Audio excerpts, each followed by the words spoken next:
Hey everybody, it's Dick here. Today I'm on the all-new Triumph Speed Twin. The Speed Twin is a liquid-cooled 1200cc parallel vertical twin engine.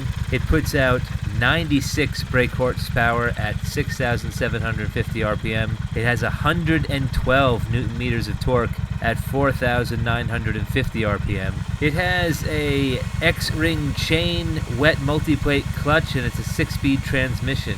41mm non-adjustable cartridge forks, has cast alloy 17-inch wheels on the front and back. Front brakes are twin 305mm discs with Brembo 4-piston fixed calipers. The rear brake is a single 220mm disc with a Nissan 2-piston floating caliper. It has an LCD multifunctional instrument pack with analog speedometer, analog tachometer, gear position indicator, fuel gauge, range to empty indications, service indicator, clock trip computer, scroll and mode buttons on handlebars, heated grip ready, fuel consumption display, traction control, status, and throttle mode display. It has a 14.5 liter tank capacity. The Speed Twin has 3 riding modes: rain, road, and sport. I'll get more into that when we get on the road. It has the HP engine, high performance engine. I was told the Speed Twin runs on the same frame as the Thruxton. The rear shocks are kind of unimpressive with preload adjustment only, but listen to this exhaust.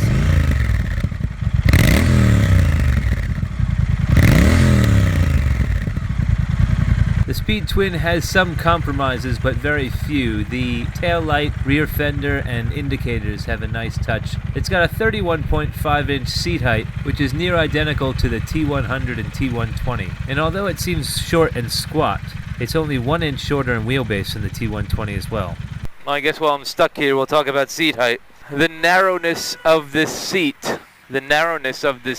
makes the seat height incredibly low. The seat is incredibly uncomfortable because of how narrow it is. The insides of my thighs and the backs of my hamstrings are scraping the side panels where the seat is narrowest. Hey everybody, it's Dick here. Today I'm on the Speed Twin by Triumph. It's a brand new motorcycle. It is a performance heritage styled bike. It is a modern retro performance bike.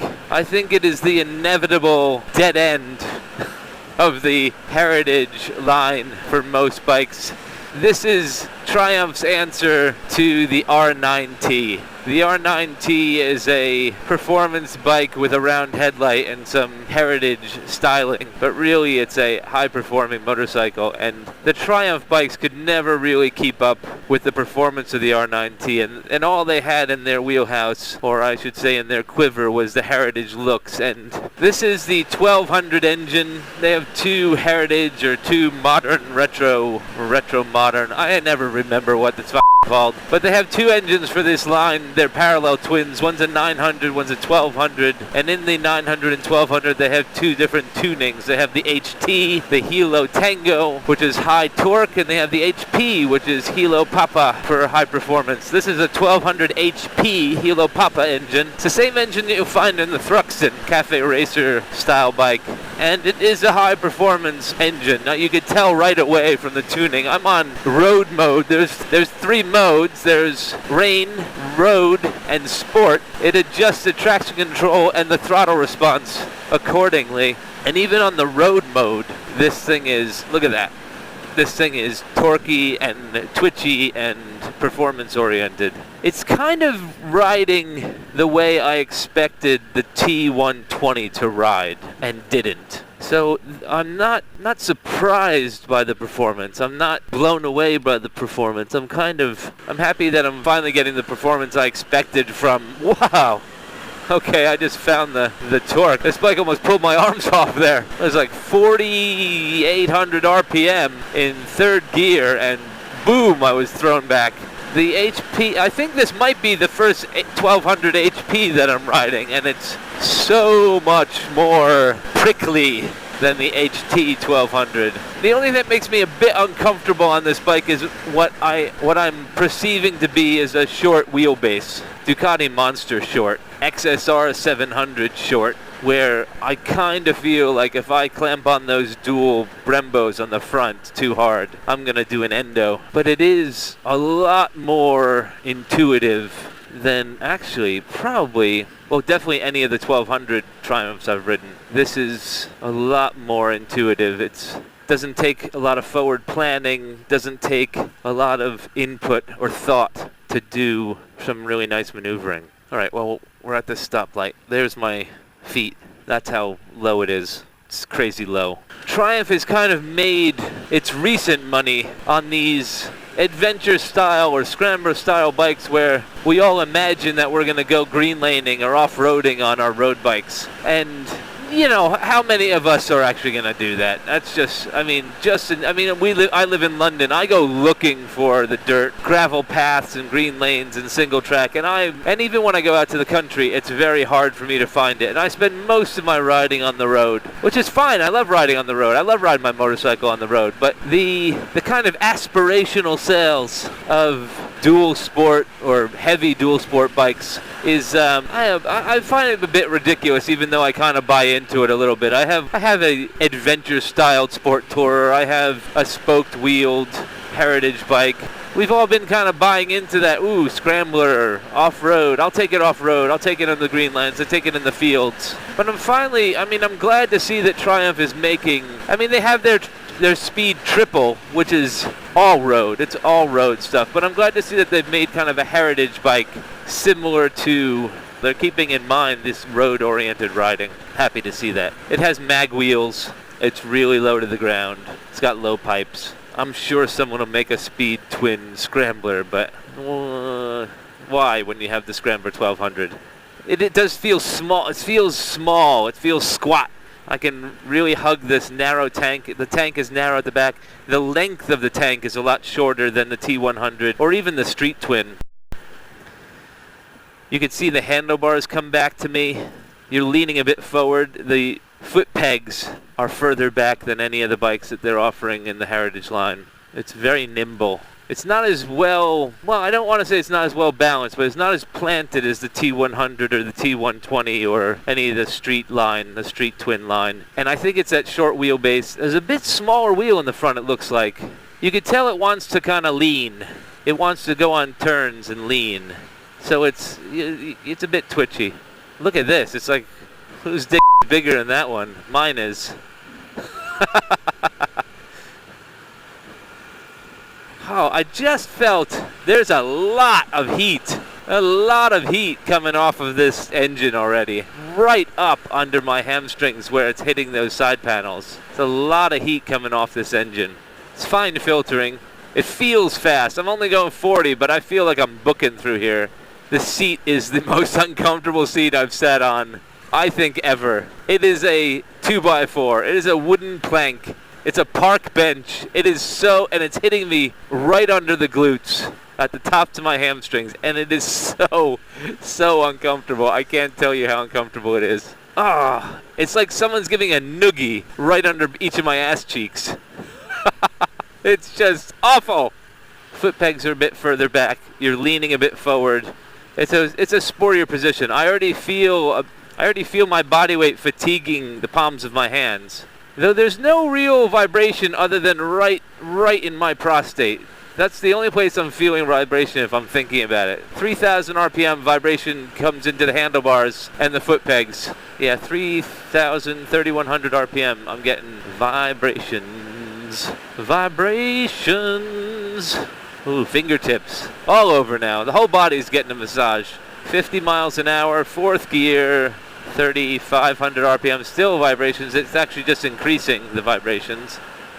Sixth gear, still at 3,500 RPMs, 55 miles an hour. Hands are still vibrating, seat's still vibrating, feet still vibrating. It's it's not. It doesn't feel like it's a highway bike. Oh, there's lots of vibrations at 4,000 RPM. That's really where the power comes alive at 4,000 RPM. That'll tear your arms out of your sockets. This thing is too much bike for Dick Whistles. It's too aggressive There's another Ferrari. There must be a dick measuring contest here today. They all seem to be going the same way. Ooh, that's the shooting brake. I like that one. My accountant is driving it, though. Yeah, foot pegs are vibey. Triumph's been making... I feel like they've been kind of passive in their design up until the 1200 Scrambler and this bike, the Speed Twin. I kind of feel like they've just been following trends and not really leading trends. They've become the leaders in the trends that they've started following, but really I don't think they're the ones that were the avant-garde, if you will.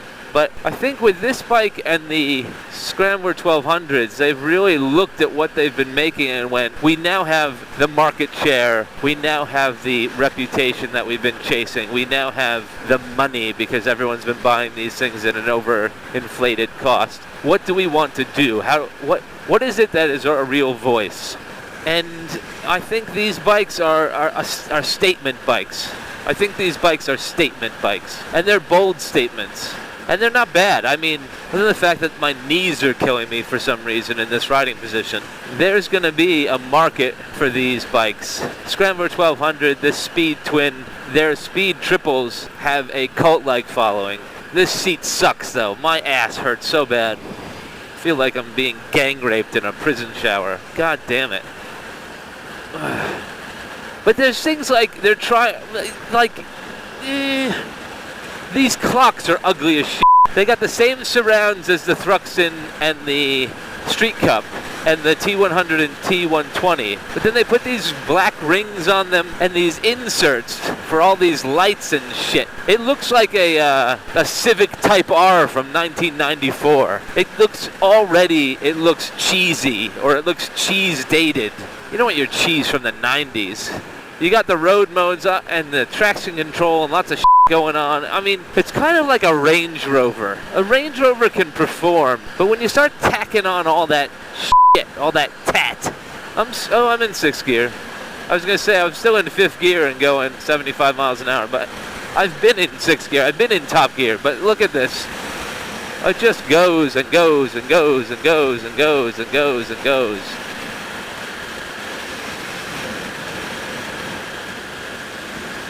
There's so much extra power here. I'm going just shy of 80, and I know. I mean, the speedo goes to 142. I'm sure it's limited, or it doesn't go that, or 140, sorry. It goes to 140. I saw 442 on the odometer. Red line is still 7,000 RPM, or between 7 and 8,000 RPM, like the other 1200s. But this thing it gives the indication that you're going to go a lot faster on this thing, and I don't doubt it. Like, there's just so much. It's just right here, 4,000, 3,500, 4,000 RPM. It feels like it has a whole other life above that rev range. Even though it's a short bike, and even though I'm going highway speeds or a little bit above highway speeds, I have not had the wind issue. Oh my God, there's no wind. There's no wind. I'm going 90, and there's no wind. Where the hell is this wind? If you were to look at the profile of this bike, it's pitched forward. Gone is the horizontal Bonneville line. It's definitely sporty, and I think that forward pitch is sending the wind right over this headlamp, right over these clocks, right over my shoulders, right over my helmet. There's no wind on this, even at fucking 90. Jesus, this thing is power to spare. The HP engine is a monster. It's aggressive. My left foot is asleep. It's been put to sleep. All right, here we go. I didn't like the curves on the T120. Felt like the engine wasn't matched to the frame. Well, this is so much better. This thing is, I hate the term, but it is flickable. The foot pegs just stabbed me in the calf. Do not like that. All right, so it works well on the highway. It can go fast, no doubt. There's some twisty roads with very poor visibility. And I'm going to see if I have the same issue as I did on the T120, where I feel like the bike is coming up on me. Ass is totally abused right now. I'm going to have bruises on my ass at the end of this. I didn't have the fatiguing wind on the highway, but being off the highway, my foot is still asleep, my throttle hand is falling asleep, and my my posterior is... Are you f***ing kidding me? You f***ing numpty. You f***ing p***. You f***ing idiot. Did you not see the f***?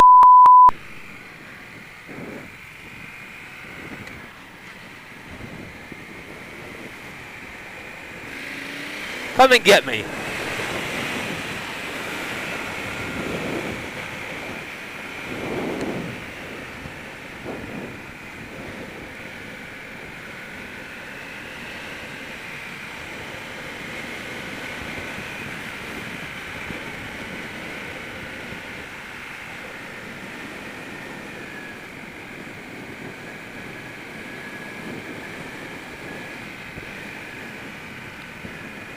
Nothing like a near-death experience. Have you test a mic on, escape some road rage on some turns. That guy's not going to see me again.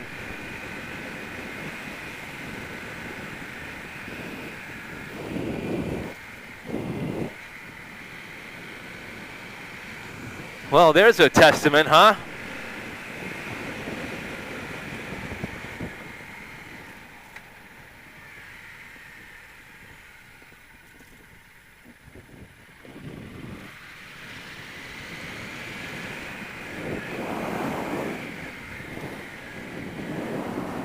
Bike performs better than any Triumph I've ridden. It is definitely a thought out performance bike. It finally feels like they're taking their experience on the track and with their speed triples and plunking that into these heritage bikes. I was too angry back there to have fun, but the bike did exactly what I wanted it to do to escape that situation. And here, where I felt the T120 was coming up on me and there was too much bike behind me, kind of coming up behind me, and I wasn't able to control it. I feel a lot more in control on this bike. There's a little ABS. Slow down. Don't ride angry, Dick. You'll end up dead.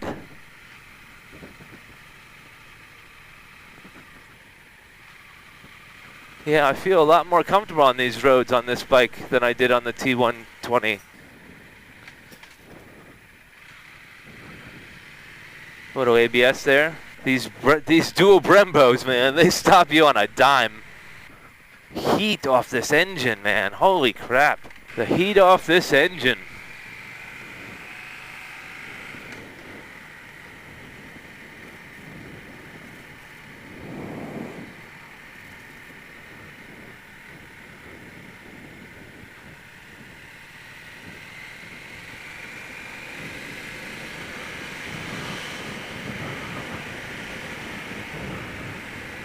Just power to spare on this thing. It's just power to spare.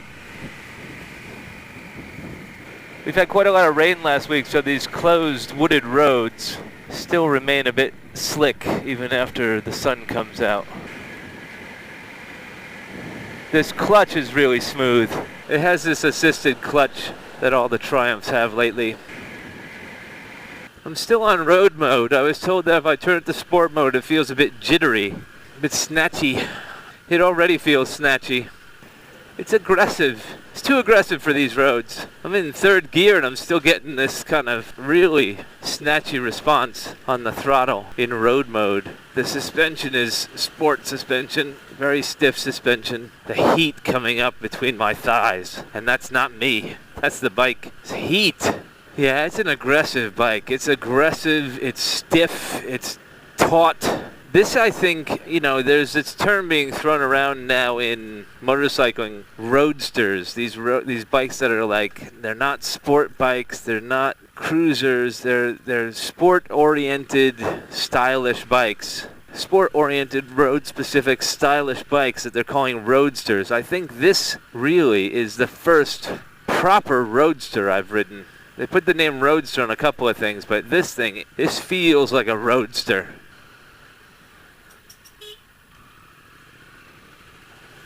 People are out to kill me today. I'm going 25 miles an hour. Jesus Christ. I'm getting tired. I'm getting a bit of a headache. Definitely some fatigue. And the heat, geez, the heat, man. This thing's just breathing fire on me. Yeah, I think I've gotten enough. I think I know enough about this bike now to give it back to its owner. If I was in the market for a heritage-styled, performance, roadster-style bike, I'd buy the R9T. This thing it's good, and I've seen a lot, on the road already this summer, and I guarantee you I will see a lot more around London. This is a very London bike, but I think it's more a bike than most of us need, and it's not very comfortable. I don't need this much performance. I can do these roads. I can hit the same speeds. I do like the feedback of this HP engine, though. There's lots more engine braking. There's lots more quick response on the throttle. It rides like the old twins I used to ride, like the late 70s and early 80s XS and CB twins. That is how this is riding. Very visceral, lots of feedback. Yeah, you can dip this thing. I mean, it's so much better than the T100 and the T120. If you're considering the T120 and you need an engine this big, don't buy a T120. Buy this thing. This thing is superior to the T120. It's what I thought the T120 should be or was going to be and wasn't. So if you want a kind of roadstery 1200 and you need a Triumph and you really don't like that R9T, then this bike, I would not fault it. If the R9T did not exist, this thing would stand alone. This would shine bright from the mountaintops. It's really, really good, well-performing bike. It's just more bike than I think most people could possibly want or need in a motorcycle. And this bike is going to be parked a lot. This is not a tourer of any respect. This is not a long-distance bike of any respect. You're not going out and doing a couple hours on this thing. And you're not doing high miles on this thing. Like, I need a break. My ass is just... my ass is abused. Which way you going? Okay, you go right. We'll guess. Very nice car not to have indicators. The fans have been running on this thing almost from when I started it. It runs really hot. Oh, I stalled it. We'll just do a quick walk around. Huh, interesting. It's so low look at how far back those foot pegs are. But look at I don't know if you could even see it. Look at the kickstand knob. It's right under the pivot point for the shift lever, and you gotta really get in there. And it's short, so you're leaning the bike over a lot. I'm hitting this metal, the frame, the plastic part of the bottom of the seat. My legs are hitting there. My calves are hitting there. So I have to kind of duck my feet forward to avoid those. But if I do that, I'm getting right there on the thigh on that metal part. It's not comfortable at all. Interesting. I have a bit of a headache.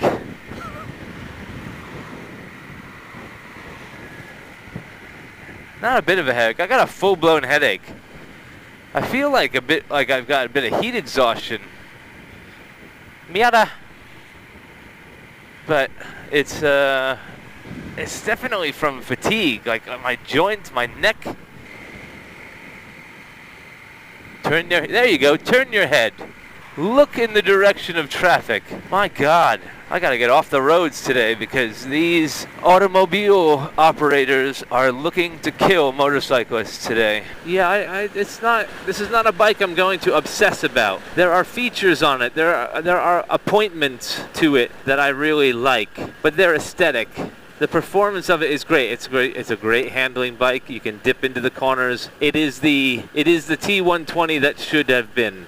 But I'm not going to obsess about this bike. Probably also it's probably R9T money too. I mean, unless it was $2,000 cheaper than an R9T, there would not be any comparison to buying an R9T over this.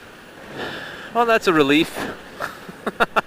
Great bike, not for me. That's what it comes down to. And really, you gotta get a more comfortable seat on this thing. This seat sucks.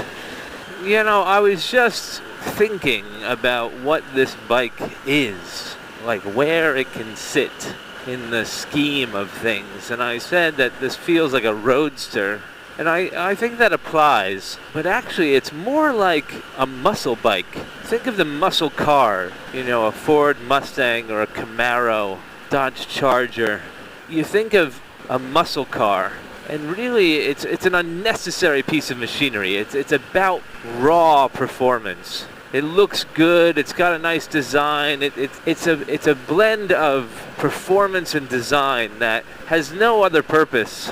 And this I think is a muscle bike. It feels like a muscle bike. It's a Ford Mustang on two wheels. Vibey. Between 3,500 and 4,500 RPMs, this thing is a sex toy. It's almost as vibey as my Royal Enfield. Twice the price. More engine braking than the other 1200s and the 900. Ugh. Sloppy. I'm tired. I am tired. 2 hours on this bike is 1 hour too much, I think. Can't feel my ass anymore. It's like someone shot Novocaine into my ass. Very vibey, 3,500 RPMs gives me an orgasm. 3,500 RPMs. I can have an orgasm. Buzz, getting my rocks off at 3,500 RPMs. Getting my rocks off. 4,000 RPM of ecstasy. The speed twin reach around. Coming out of warp. Best brakes on any Triumph, though. Easily the best brakes on any Triumph. I want to go in this lane. Thread the needle. God, the heat has just cooked my taint. Smells like mangina. Great sound, though. And you can just go into these turns with serious confidence. Just dip it. I'd like to see what the swing arm length is because it looks really short. It's really tucked in, and I do like the big gusseted welds.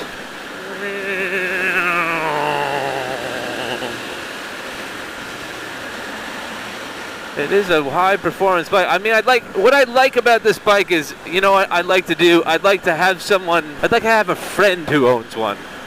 And then borrow it on like track days. Not like track days like perform or whatever, but you go out, something casual, like a rally. I'd like to borrow it for a rally. I wouldn't like to own one. I think it's probably too expensive and it's way too much performance for my needs. But it would be fun to ride on occasion. If I was Billy Joel or Jay Leno, it would be in the garage, but it wouldn't get ridden a lot. Yeah, every time I hit a bump, it's like my high school history teacher, Father Peter, slapping me in the back of the head to wake up with his ring turned in. That's really rough. I'm going to be happy to be off this. I'm glad I rode it, but I am going to be happy to be off it. I'll be walking with a limp for an hour. If you like that video and you want to see more like them, hit like, share, and subscribe.